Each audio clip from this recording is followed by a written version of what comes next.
بسم اللہ الرحمن الرحیم۔ السلام علیکم ناظرین۔ عرب ممالک کشمیر کے بجائے انڈیا کے ساتھ کیوں ہیں؟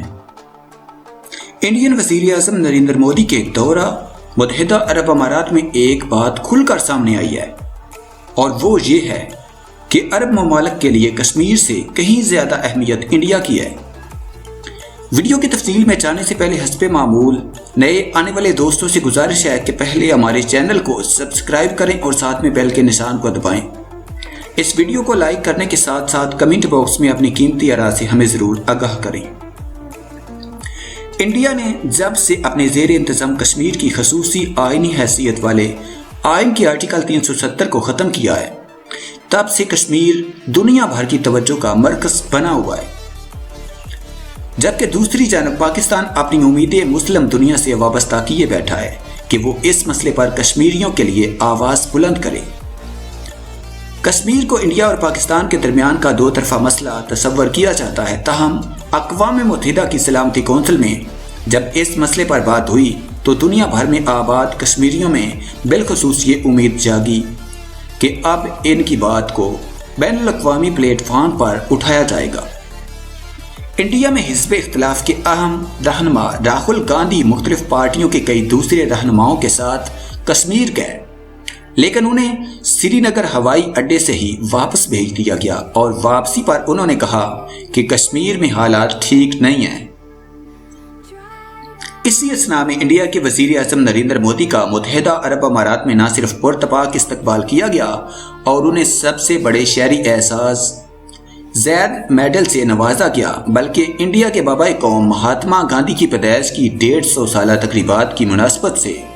ان کے احساس میں ڈاک ٹکٹ کا اجرا بھی کیا گیا۔ اس سے یہ بات واضح ہو گئی کہ مشرق وسطیٰ یا عرب دنیا کے لیے کشمیر سے کہیں زیادہ اہمیت انڈیا کی ہے، جہاں تک کہ متحدہ عرب امارات کے ولی عہد محمد بن زید ال نہیان نے ابوظہبی کو نریندر مودی کا دوسرا گھر بھی قرار دے دیا۔ اس بابت جب بی بی سی نے سعودی عرب میں انڈیا کے سابق سفارتکار تلمیس احمد سے بات کی تو انہوں نے کہا کہ کشمیر کے مسئلے کے بارے میں مغربی ایشیا کے ممالک کا مجموعی تاثر یہ ہے کہ یہ انڈیا اور پاکستان کا باہمی معاملہ اور انہیں آپس میں سلجھانا چاہیے، یہ بین الاقوامی مسئلہ نہیں ہے، اور جو ابھی آرٹیکل 370 ہٹایا گیا ہے وہ پوری طرح سے انڈیا کا اندرونی اور آئینی مسئلہ ہے، نہ کہ دو طرفہ مسئلہ۔ مغربی ایشیا میں ہر لیڈر اس بات کو گہرائی سے سمجھتا ہے۔ اسی بات کی مزید وضاحت کرتے ہوئے Indian think tank international council for world affairs کے فیلو فضل الرحمان کا کہنا تھا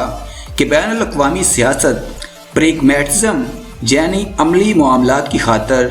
تعلق کے دور میں داخل ہو چکی ہے۔ اب اصول پسندی اور اخلاقیات کا دور جا چکا ہے۔ آپ چاہے امریکہ کو دیکھیں یا یورپ کو،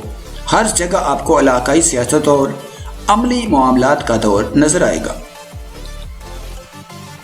انہوں نے مزید کہا کہ انڈیا کے ساتھ مغربی ایشیا یا مشرق وسطیٰ کا جو رویہ ہے وہ گزشتہ 8-10 برسوں میں پوری طرح سے بدل چکا ہے، جبکہ تلمیس احمد نے کہا کہ انڈیا اور عرب دنیا کے تعلقات میں